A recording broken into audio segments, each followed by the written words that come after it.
Estamos de volta com o último bloco do programa Direito da Gente. Hoje estamos falando sobre a execução penal.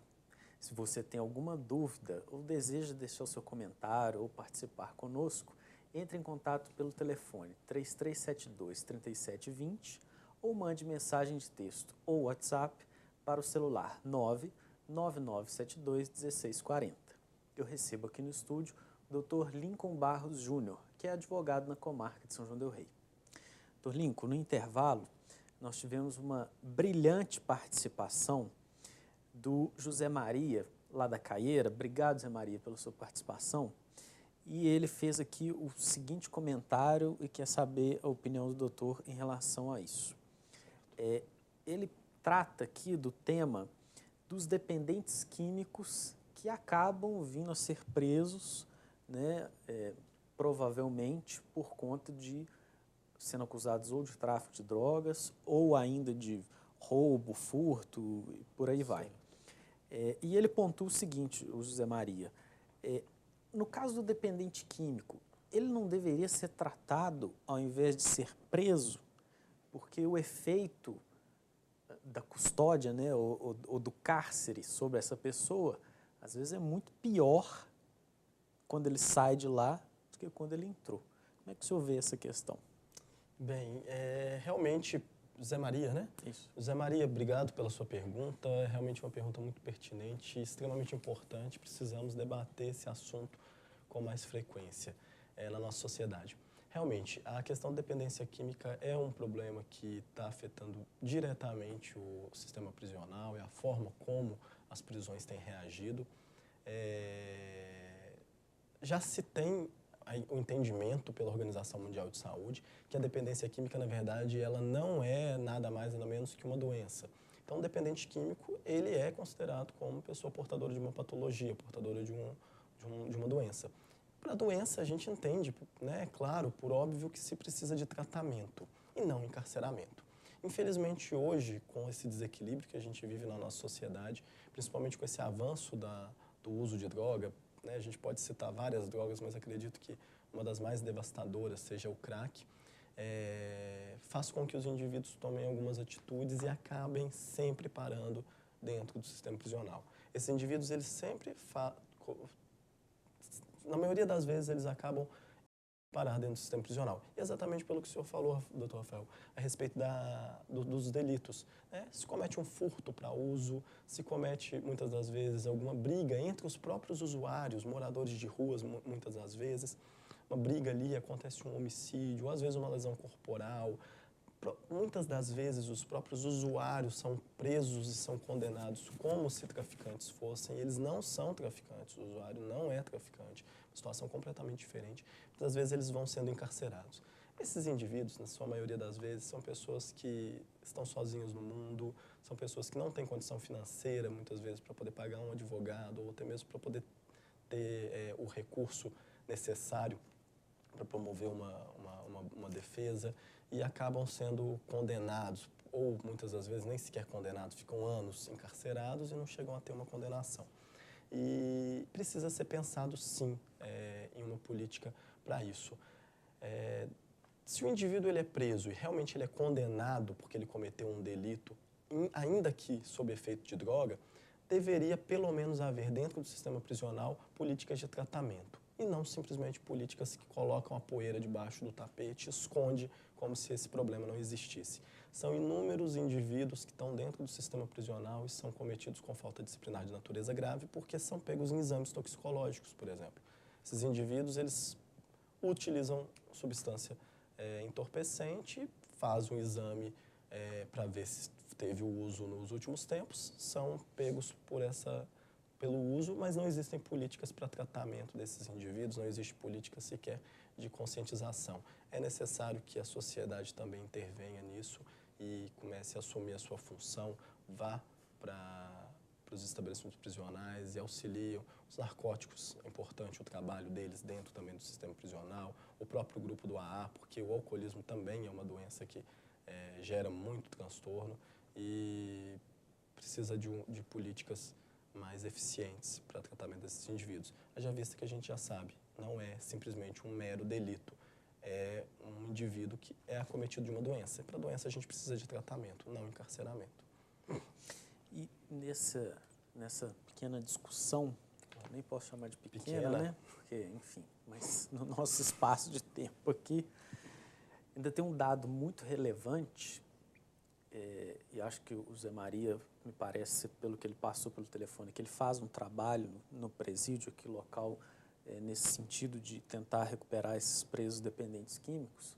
Mas tem um dado muito relevante acerca desse debate, que embora os agentes penitenciários, e eu posso falar especificamente na pessoa do atual diretor do presídio regional aqui, o Assunção, embora eles façam um trabalho muito sério, muito rigoroso, na tentativa de inibir a entrada de entorpecentes no presídio, infelizmente essa é uma realidade que a gente não consegue escapar, né? Então, esse dependente químico que sai da rua porque é dependente químico, quando ele vai para o presídio, ele não fica livre de usar droga ou de ter acesso à droga, né? Pelo contrário, lá ele acaba até às vezes se endividando muito mais, porque de uma maneira ou outra, como eu estou dizendo, apesar do trabalho árduo e contínuo dos agentes penitenciários, não é uma coisa fácil de se controlar. Lá dentro ele vai vir a sustentar a sua dependência, e lá não tem dinheiro, ele não tem como pagar, não tem o que fazer, às vezes ele acaba saindo e fica devendo, como pagamento da droga que consumiu, etc., o cometimento de um determinado crime, ou ter que correr atrás de alguma outra coisa, para, né, resolve-se um problema aqui fora para pagar uma dívida lá dentro, bem no popular, como a gente diz. Então, essa sua pergunta, Zé Maria, ela é fundamental e é um debate que a sociedade esconde, né? Tampa, fecha os olhos, acredita que não afeta, que não tem interferência, mas talvez isso explique muita coisa da nossa sociedade atual. Mas, voltando aqui à nossa discussão, um outro ponto que eu acho importante a gente comentar, Dr. Lincoln, é a respeito do acolhimento de mulheres nas unidades prisionais.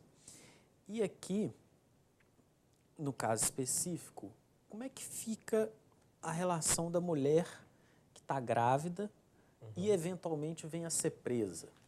Ou ainda vem a ser presa, e aqui eu tenho que esclarecer, ou por conta de uma prisão preventiva, né, uma prisão provisória, ou quando ela já é condenada. Certo. Essa presidiária, ela vai ter direito à prisão domiciliar? Ou ela obrigatoriamente vai ser encaminhada para uma unidade prisional? Como é que fica a situação? A questão das mulheres acaba vindo uma questão um pouco peculiar, um pouco diferente da dos homens, justamente porque a gente tem, né, diferenças, né, substanciais. No caso de uma gravidez, por exemplo, né, a mulher ela pode estar em fase de gestação, isso tudo interfere numa custódia, na forma como esse indivíduo, né, essa mulher, ela vai ser tratada.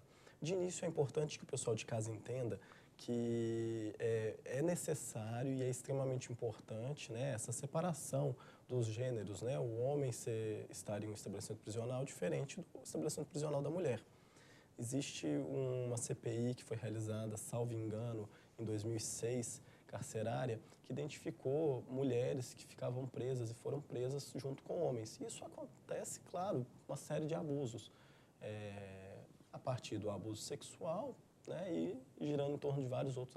É extremamente necessário essa divisão, claro. Né, embora eu conheça e muitas das vezes eu enfrente algumas discussões de pessoas que acham que não, que devia estar todo mundo junto. No caso das mulheres gestantes, existe sim uma política já, existem já decisões com relação à possibilidade da prisão domiciliar no caso de gestação, né? Claro que quando a gente fala de decisão judicial, de entendimento, isso daí vai girando com uma série de tempo, né? Vão girando decisões até que a coisa se firme, se fixe ali de uma certa forma.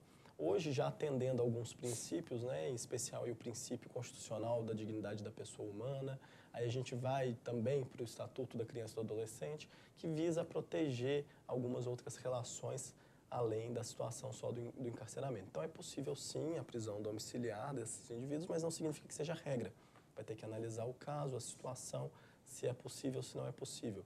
Um exemplo que eu posso dar, né, se a gente tem um indivíduo que já teve em prisão domiciliar há pouco tempo, cometeu uma fuga ou fez algum desvio, cometeu crime nesse período, uma nova prisão domiciliar vai ser um pouco mais difícil, né? E então pode ser que a gente tenha um pouco mais de dificuldade. Recentemente, inclusive, lá no escritório, nós conseguimos uma prisão domiciliar de uma gestante. Ela foi presa numa prisão temporária e ela estava para poder ganhar o neném a qualquer momento, naquele prazo. Nós conseguimos uma prisão domiciliar, ela se encontra até o momento, já ganhou o neném está com ela e ela está em prisão domiciliar.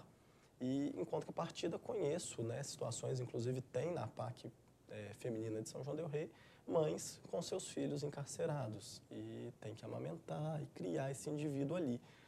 No meu conceito de pessoa, no meu conceito de ser humano, não é uma forma digna de se ter o início da vida. Mas tudo isso tem que ser avaliado e analisado um pouco mais a fundo no caso específico. Mas existe essa possibilidade, sim, e já tem sido uma tendência, né, com relação a essa possibilidade da prisão domiciliar. E especificamente nesse caso da PAC feminina, porque eu já estive lá algumas vezes, tem um bercinho lá dentro, onde a criança fica e a mãe também fica ali. Então, assim, a criança não cometeu crime nenhum, não tem pena nenhuma, mas está ali cumprindo junto com a mãe, né?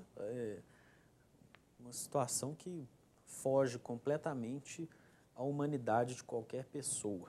Essa questão do berço, Rafael, inclusive é importante que a gente consegue ver aquela ideia que eu estava falando, de que a PAC cumpre a lei. A lei determina que deve haver os berçários nos estabelecimentos prisionais voltados para as mulheres. Então, a PAC vai e coloca um berçário, né, dentro da PAC, justamente para acolher essas mulheres que não têm a possibilidade da prisão domiciliar.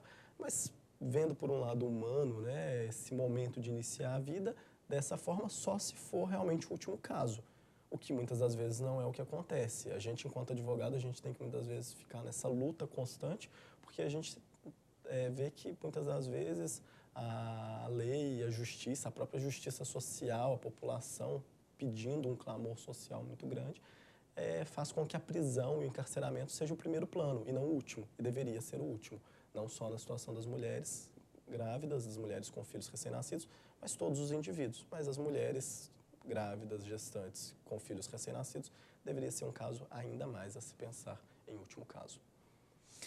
Muito bem, doutor Lincoln. Infelizmente, o tempo urge e o nosso aqui já vai se esgotando.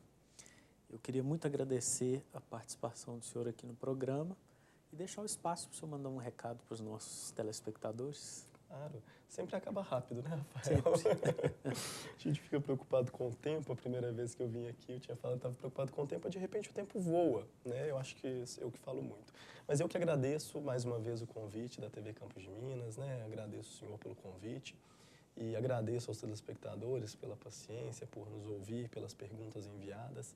E, na verdade, o tema de execução penal ele é muito maior do que o tempo que a gente tem.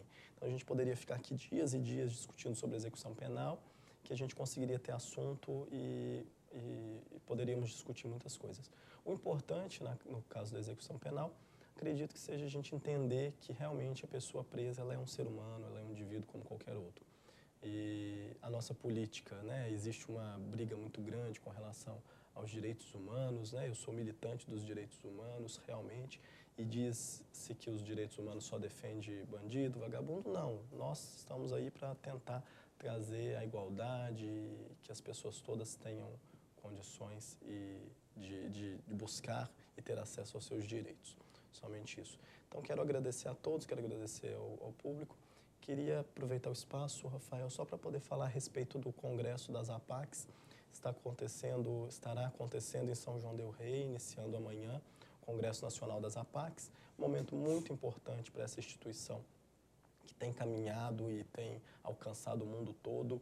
Aparentemente, pelo que eu havia visto, são cerca de 28 países, né, representantes de 28 países. A APAC iniciou-se em Minas Gerais e hoje já alcançou o mundo todo, é realmente referência em sistema prisional, em metodologia, e o interesse é somente a ressocialização do indivíduo, que o indivíduo encarcerado não volte mais para o cárcere, porque nós que convivemos com essa realidade, nós sabemos que não é uma realidade boa. E agradeço a todos, qualquer dúvida que tiverem, se for necessário, podem me ligar, meu número de telefone é o 32 3323 9216, ou então 99912-0162, que eu posso também estar esclarecendo alguma outra dúvida e também trabalhando algum debate, alguma discussão que for necessário. E agradeço novamente pela oportunidade, pelo convite. Muito bem. Se você perdeu alguma parte desse programa ou deseja revê-lo, ele é reprisado todas as quintas-feiras às 10h30 da manhã e todas as sextas-feiras às 10 da noite. Muito obrigado pela sua audiência. Nós voltamos numa próxima oportunidade. Até lá!